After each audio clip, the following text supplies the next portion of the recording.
नमस्कार। तो आइए हम बात करते हैं नाइन्थ फिजिक्स में चाल के बारे में। ये स्पीड, चाल, उसी को अंग्रेजी में स्पीड कहते हैं और अक्सर चाल का प्रयोग कहते हैं, देखो घोड़े की क्या चाल है। तो ये घोड़ा के बारे में जब बात आई तो कहा जाता है कि चलता हुआ घोड़ा या दौड़ता हुआ घोड़ा और चलता हुआ आदमी कभी बूढ़ा नहीं होता। अगर आप भी घूमने के शौकीन हैं और अक्सर वॉकिंग करते हैं तो आप कभी बूढ़े नहीं हो सकते। तात्पर्य है कि आप हमेशा तंदुरुस्त रहेंगे, स्वस्थ रहेंगे। तो चाल जो है, चाल कहते किसको है? चाल के बारे में कहा जाता है कि इकाई समय में तय की गई दूरी को किसके साथ, किसी वस्तु द्वारा समय के साथ जब आप दूरी तय करेंगे तो वह चाल कहलाएगा। समय के साथ कैसे दूरी तय किया जाता है? आप अपने विद्यालय के लिए साइकिल से चलते हैं और इस साइकिल से जब विद्यालय चलते हैं तो आपको कुछ समय लगता होगा। तो जो समय लगा इसका मतलब है उसी रफ्तार से आप आए। लेकिन जब कभी आप देखते होंगे कि आपको लेट हो रहा है और स्कूल पहुंचना ज़रूरी है तो आप अपनी चाल को बढ़ा देते हैं। समय कम लगा, चाल बढ़ा। यानी कि समय के साथ जब आप दूरी तय करेंगे तो वह क्या कहलाएगा, उससे आप चाल निकाल सकते हैं। और चाल को निकालने के लिए आपने जितनी दूरी तय की और आपको जितना समय लगा, दोनों का अनुपात यानी बटे। अगर आप कुल दूरी 5 किलोमीटर तय किया 30 मिनट में तो 5/30 मिनट को आप लिख सकते हैं, वह मीटर प्रति मिनट में निकल जाएगा। अगर आप घंटा में निकालेंगे तो घंटा में जो है वह घंटा में निकल जाएगा। सेकेंड में निकालना चाहते हैं तो वह सेकेंड में निकल जाएगा। इसीलिए इसके मैं 2 मात्रक मैंने लिखे हैं आपको।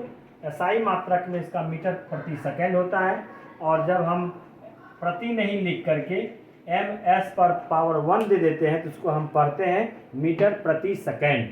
ms पर पावर -1 नहीं पढ़ेंगे, इसको पढ़ेंगे मीटर प्रति सेकेंड। इसका क्या रीज़न है? आपने गणित पढ़ा होगा, उसमें देखा होगा कि अगर कोई भी संख्या है और उसको अगर धनात्मक है या ऋणात्मक में है तो जब हम बदल देते हैं तो वह धनात्मक हो जाता है। तो इस प्रकार अंश और हर की बात है। मीटर प्रति सेकेंड का मतलब हुआ मीटर बटे सेकेंड। क्या हो गया? मीटर बटे सेकेंड। जब ये ऊपर चला जाएगा तो ms यहाँ -1 दे देंगे। तो यही इसका रीज़न है लिखने का। अब देखिए, और CGS यानी कि सेंटीमीटर, ग्राम और सेकेंड में जब इसकी मात्रक को आप निकालेंगे, पहले चैप्टर में आपने पढ़ा होगा CGS मात्रक, MKS मात्रक और SI मात्रक। FPS मात्रक भी आपने पढ़ा होगा, FPS फुट पाउंड सेकेंड, और CGS सेंटीमीटर ग्राम सेकेंड और MKS मीटर किलोग्राम सेकेंड। ये इसका ट्रिक है। और चाल एक अदिश राशि है। चाल एक अदिश राशि है क्योंकि इसमें डायरेक्शन नहीं होता। आप किसी भी तरफ जाइए आपका चाल होगा। आप ये नहीं कि उत्तर दिशा में जाएंगे तभी चाल निकलेगा, पूर्व दिशा में जाएंगे तभी चाल निकलेगा। आप किसी भी दिशा में जाएं आपका चाल निकलेगा। इसलिए इसमें डायरेक्शन निश्चित नहीं होता, डायरेक्शन नहीं होता, इसलिए यह अदिश राशि है। अब बात आती है कि चाल के प्रकार कितने हैं। अगर हम चाल को बांटें, ये चाल कितने तरह के होते हैं, इसे हम लिख सकते हैं। पहला लिखेंगे एक समान चाल। एक समान चाल।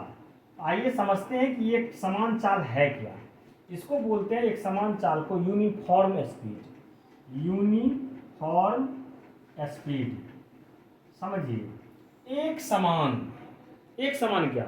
अगर आप पहले सेकंड में या पहले मिनट में 20 मीटर दूरी तय करते हैं या 200 मीटर की दूरी तय करते हैं, फिर दूसरे सेकंड में भी आप 1 मीटर बढ़ा, आपने 200 मीटर की दूरी तय किया, फिर तीसरे मिनट में भी आपने 200 मीटर की दूरी तय किया। तो ये चाल क्या हो गया? समान हो गया। यानी कि आप में कहीं फ्लक्चुएशन नहीं है, आपका चाल बदला नहीं। जिस ठुमकी चाल से आप चल रहे हैं वही आपका चाल है।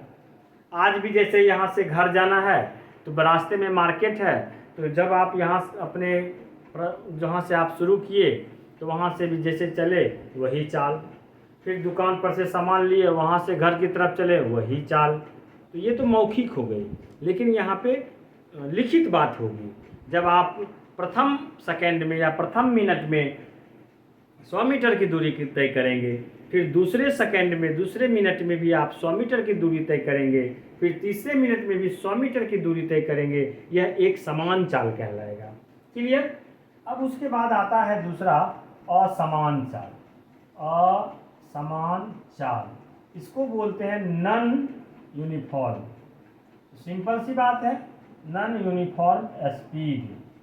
अब देखिए क्या, तो ये एक समान था, ये एक समान नहीं है, यानी असमान है। आप पहले मिनट में जो है, पहले मिनट में आप चले 100 मीटर या 100 मीटर नहीं 400 लिखिए भाई, मीटर में आप स्पीड चलेंगे, या 200 ही लिखिए। फिर क्या हुआ, आपको लगा कि नहीं स्पीड बढ़ानी चाहिए, फिर दूसरे मिनट में जो है आप चल दिए 210 मीटर, फिर तीसरे मिनट में आपने 250 मीटर की दूरी तय किया, फिर चौथे मिनट में 260 मीटर की दूरी तय किया। तो ये आपका फ्लक्चुएशन हुआ, ये बदलता रहा। जब यह बदले तब आप समझेंगे यह असमान चाल है, ये चाल निश्चित नहीं है। हाँ, प्रथम घंटे में कुछ चाल हो गया, फिर दूसरे घंटे में कुछ चाल हो गया, ये बदलता रहता है। जब बदले तो आप समझिए असमान चाल है। तीसरा आता है तात्क्षणिक चाल। ये तात्क्षणिक क्या है, तात्क्षणिक चाल इसको बोलते हैं इंस्टेंटेनियस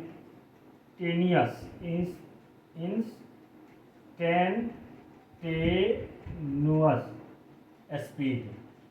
ये जो है कुछ क्षण के लिए होता है, इसी में शब्द छुपा हुआ है इसका।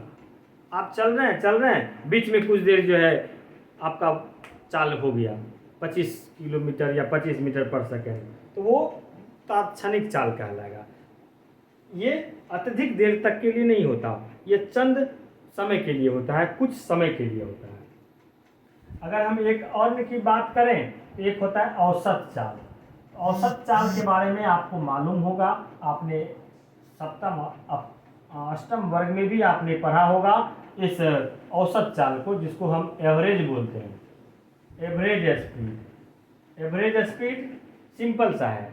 आप पहले मिनट में सपोज कीजिए कि असमान चाल का हम एवरेज निकालेंगे, तो क्या होगा, आपने जितना समय लगाया, ठीक है, जितना समय आपने लगाया कुल समय को जोड़ दीजिए और कुल दूरी को भी जोड़ दीजिए, कुल दूरी बटे कुल समय, औसत निकल जाता है। जैसे किसी संख्या का जब आप मैथ में औसत निकालते हैं तो क्या निकलता है, सपोज कीजिए जितना संख्या दिया हुआ है सबको जोड़ देते हैं और जितनी संख्या यूनिट में है उतना से भाग दे देते हैं, तो औसत निकल जाता है। अब इसी में कुछ न्यूमेरिकल सवाल आते हैं, उस पर मैं चर्चा करता हूँ कि वो न्यूमेरिकल सवाल क्या है। क्या आपको सवाल दे दिया जाता है कि 54 किलोमीटर प्रति घंटा को मीटर प्रति सेकंड में बदलें, ये दे दिया गया है। 54 किलोमीटर प्रति घंटा को मीटर प्रति सेकंड में बदलें। अब इसको बनाने के लिए आपको क्या करना होता है, अब यहाँ देखिए 54 किलोमीटर है, तो 54 किलोमीटर को आप मीटर में बदलेंगे, कितना हो जाएगा, 54 किलोमीटर को बदलेंगे, 54 किलोमीटर बराबर हो जाएगा 54,000 मीटर, क्योंकि 1 किलोमीटर में 1000 मीटर होता है। अब घंटा देखिए, 1 घंटा बराबर हो जाएगा 60 सेकेंड। अब उतना में आप भाग दीजिए, आपका समय जाया हो जाएगा। तो इसके लिए हम छोटा सा आपको ट्रिक बताते हैं कि वह क्या है कि 54 किलोमीटर को जब आप मीटर प्रति सेकेंड में बदलेंगे तो 5/18 से भाग दे देंगे। क्या दे देंगे, 5/18 से भाग दे देंगे, तो 18 तिया 54, ये हो जाएगा 15 मीटर प्रति सेकेंड, है ना मज़ेदार। अब अगर आप इसी को जो है घंटा 15 मीटर प्रति सेकेंड को किलोमीटर प्रति घंटा में आप बदलेंगे तो 15 मीटर, जस्ट इसको रिवर्स कर दीजिए, इसको 18/5 से क्या कर दीजिए, गुना कर दीजिए, 5 तिया 15 तो 18 तिया 54 किलोमीटर प्रति घंटा हो गया। इसलिए इसको आप एकदम नोट करेंगे कि जब किलोमीटर प्रति घंटा को हम मीटर प्रति सेकेंड में बदलेंगे तो 5/18 से उसको गुना करेंगे, और जब हम मीटर प्रति सेकेंड को किलोमीटर में बदलेंगे उसे हम रिवर्स करके 18/5 से गुना कर देंगे। इस प्रकार इस चैप्टर में और भी कोई अगर समस्या होगी तो आप कमेंट बॉक्स में लिखेंगे और अपनी तैयारी को जारी रखेंगे, और इस तरह के 5 सवाल अपने कॉपी में बनाएंगे और आप देखेंगे कि क्या आप वो चीज़ कर पा रहे हैं। तो निश्चित रूप से आप जब वो चीज़ कर पा रहे हैं तो इस चैप्टर को आप पूरी तरह से सीख लिए। जब सीख लिए तो फिर कहना ही क्या है, इसके बाद जो है हम वेग की बात करेंगे, वेग, और फिर अगले चैप्टर में गति में प्रवेश करेंगे जिसमें न्यूटन्स लॉ पढ़ेंगे और किस प्रकार आप अपने ज्ञान में इजाफा लाएंगे। फिर आप और हम मिल करके उसे फतह करेंगे। तब तक के लिए अलविदा। और आप निश्चित रूप से अपने मित्रों के साथ इस चैनल को शेयर करें, और अंगूठा का बटन जो है दिखाने के लिए नहीं बल्कि लाइक बटन को दबा करके आप पसंद करें, और यही आपसे अपेक्षा है। और हम आपके तमाम जो है परेशानियों का जो पुस्तक से रिलेटेड होगा आप हमें कमेंट बॉक्स में लिखें, हम उसे दूर करने का कोशिश करेंगे। धन्यवाद।